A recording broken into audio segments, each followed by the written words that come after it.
Bienvenue, imprudent mortel. Dans ce nouvel épisode du cycle des sorcières, j'aborde les assemblées et les écoles. En effet, il y a un fort mythe de la solitude associé aux sorcières, mais ce n'était pas toujours vrai. En effet, il est avéré que leurs formules sont plus efficaces si elles sont plusieurs à les prononcer.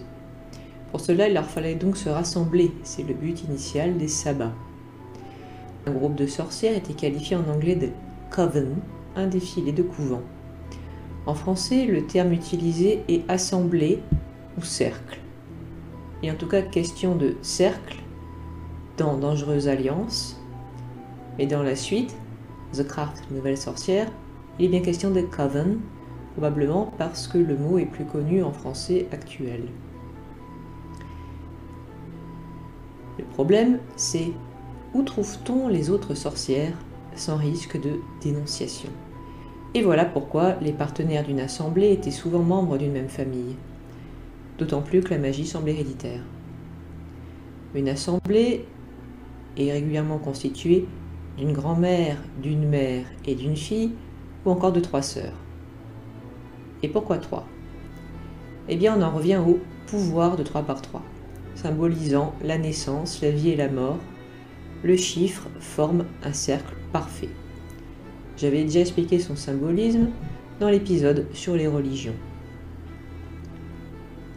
Ce trio féminin remonte aux 3 moires grecs qui tissaient, filaient puis coupaient le fil de la vie. Ou les Nornes. Ce sont les équivalents dans la mythologie nordique. Les Grées, qui avaient le don de divination, étaient elles aussi 3. Et les 3 marraines fées des baptêmes des princesses, représentant naissance, vie et mort, sont aussi leurs descendances. Et voilà pourquoi les sorcières viennent souvent par 3. Cela remonte au Macbeth de Shakespeare, quand le personnage éponyme consulte un trio de sorcières restés très fameux, penchés sur leur chaudron bouillonnant et prédisant que Something wicked is to come, quelque chose de mal arrive. Elles ont probablement eu une influence sur l'existence de Goulu, Grièche et Griotte, les 3 sorcières du film Le Chaudron Magique, qui sont chargées de garder ce dernier. La Triquetra sur le grimoire des sœurs Halliwell rappelle leur nombre, et elles partagent le pouvoir des 3. Dans le film Casper et Wendy, l'enfant sorcière, a 3 tantes. Notez aussi qu'ils sont dans un univers où les sorcières sont censées être les ennemis héréditaires des fantômes. Mais c'est totalement propre à ce film, je n'ai jamais rien vu de tel ailleurs.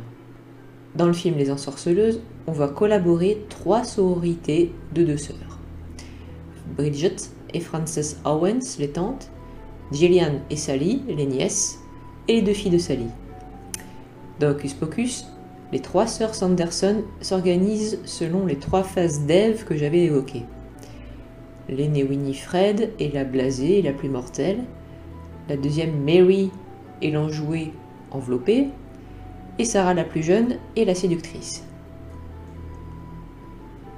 Dans le premier film, le dialogue donne à penser que leur mère était sorcière aussi.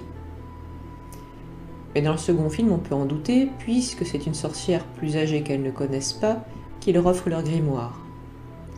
Mais ce personnage est appelé dans les crédits du film la mère sorcière. C'est donc très symbolique. Les Cromwell, dans les sorcières d'Halloween, sont aussi une fratrie de 3. Dans le film Un amour de sorcière, les 5 sorcières qui restent sur Terre sont tous eux aussi apparentés.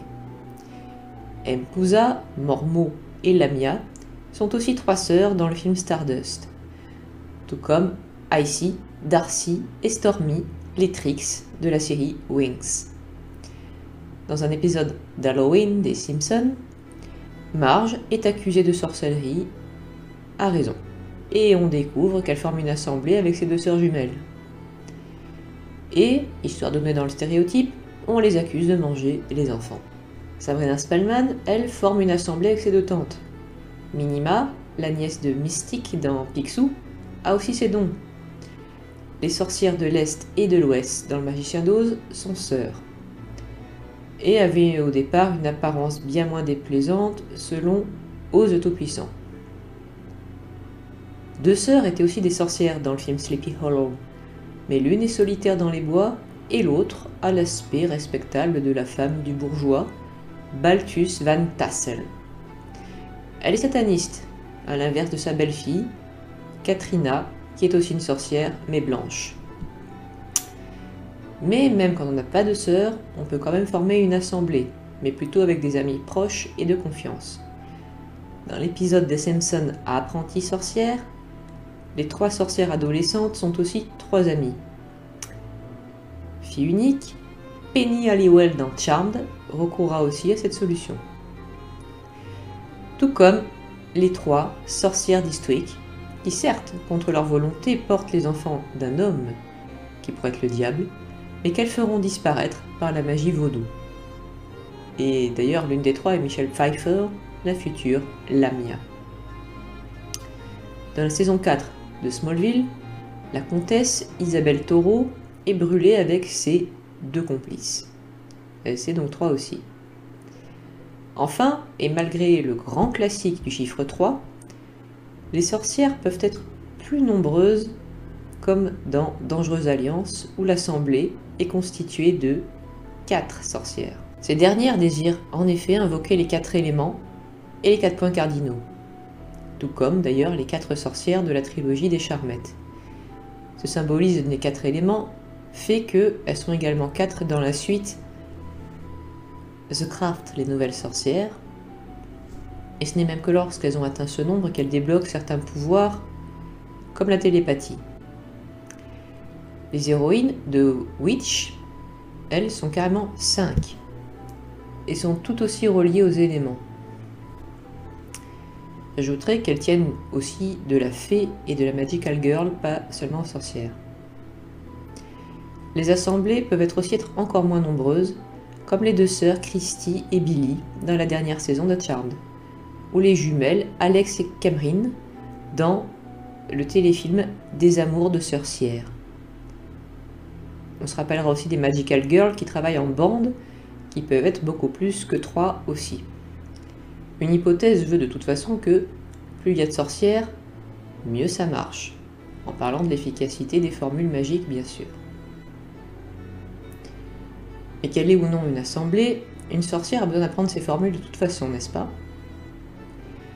Harry Potter a beaucoup popularisé le concept de l'école de sorcellerie, même s'il existait déjà avant, notamment dans Amandine Malaboule et l'île du crâne, sans oublier Little Witch Academia.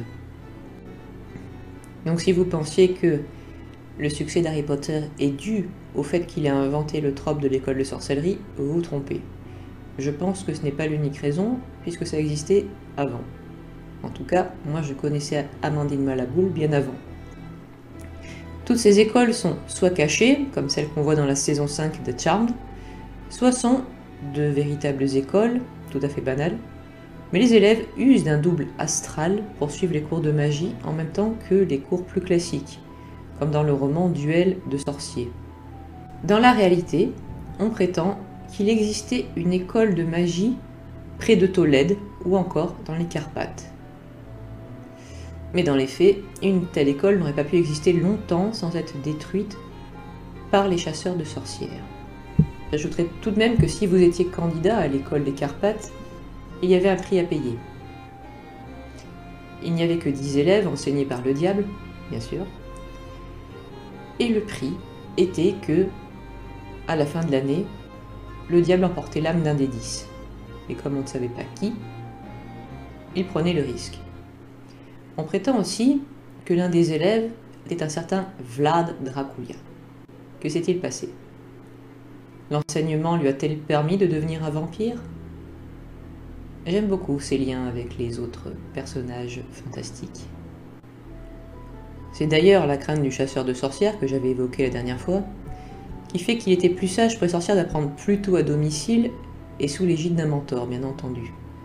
Encore une fois, d'où l'intérêt des assemblées. Cela étant dit, on comprend pourquoi l'école de magie est un sujet en fait très séduisant. On a tous dû en passer par là, mais c'était évidemment beaucoup plus drôle si nous avions appris des formules magiques. Baudelaire n'était pas la première, mais elle a fait énormément d'émules.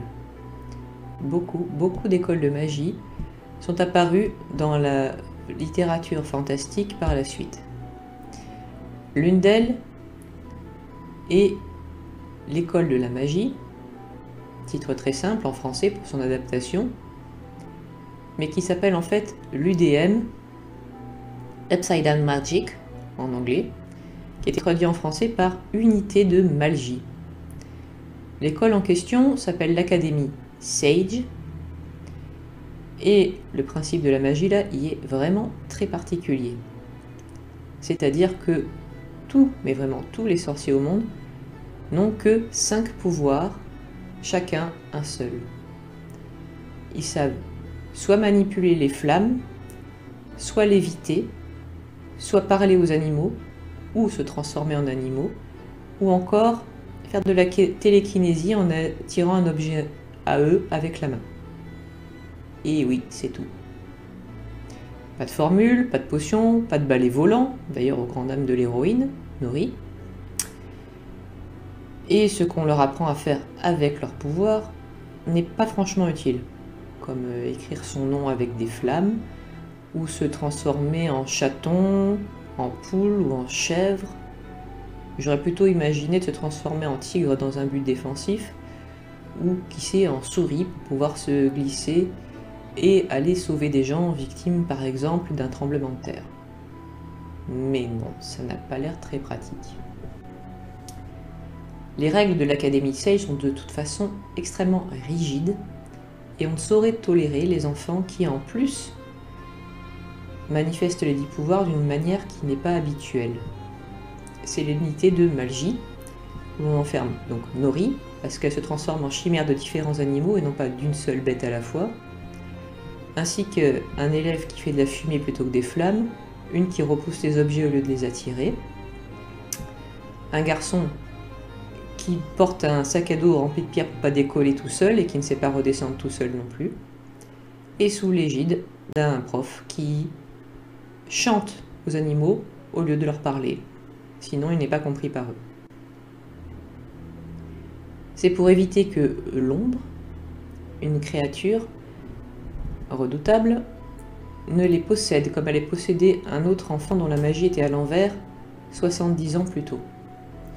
Mais en réalité, l'ombre n'est pas attirée par ceux dont la magie est à l'envers, mais seulement par ceux qui savent faire des flammes, les feux follets. Parce que du coup, oui, l'école est aussi divisée en maisons, 5 ici selon le pouvoir concerné. J'ai été plutôt étonné de ça, parce que je m'étais dit, quitte à avoir ce genre de pouvoir, on aurait pu avoir un pouvoir, une manipulation d'éléments plutôt que seulement le feu. Mais là, ça aurait rappelé Avatar, je suis d'accord. Quant au don de lévitation, ou de télékinésie, ou même de métamorphose, ça me rappelle plutôt des mutants, comme les X-Men, plutôt que des sorciers. Et plutôt que des sorciers, je pense que j'aurais plutôt appris à ces enfants à être des super-héros en fait. Mais l'école de super-héroïsme, c'est un autre sujet. De façon plus générale, j'ai toujours été assez étonné par les fictions qui donnent des pouvoirs justement dignes des X-Men aux sorcières. Comme Charmed quand il s'agit de figer le temps ou de faire preuve de télékinésie. Toutefois, Charmed n'oubliez pas quand même les formules et les potions. Pareil dans The Craft, les nouvelles sorcières, où leur capacité était quand même beaucoup plus de l'ordre de la mutation, quasiment, parce qu'elles peuvent aussi arrêter le temps ou être télépathes. Dans le premier film, par contre, à part quand après il y a une sorte de déchaînement, dû au plus grand pouvoir acquis par l'une d'elles, auparavant, eh bien, elles ont une réaction émerveillée, ne serait-ce quand elles arrivent à faire léviter quelqu'un, celle que nous pourrions avoir. J'ai toujours préféré cette approche légèrement plus réaliste. Quant aux écoles de magie, c'est un trope très séduisant, bien qu'encore une fois, je vois plutôt les sorcières historiques apprendre chez elles pour éviter la persécution que j'avais évoquée la dernière fois. Bien qu'il arrive que les deux coexistent. Dans les BD Mélusine, il y a une école de magie et il y a un inquisiteur prêt à traquer ceux qui y vont en ville. Et je me répète encore une fois, mais si vous ne connaissez que Poudlard, croyez-moi, les écoles de magie ne manquent pas dans la fiction et je vous les recommande à peu près toutes. Et j'espère que cette histoire vous aura intéressé. Je vous donne rendez-vous la semaine prochaine. Si vous voulez me soutenir, voyez le lien en description de Utip et Tipeee et le café. N'oubliez pas de vous abonner, de mettre un pouce bleu, de commenter, de regarder sous votre lit avant d'éteindre la lumière. Au revoir, un prudent mortel.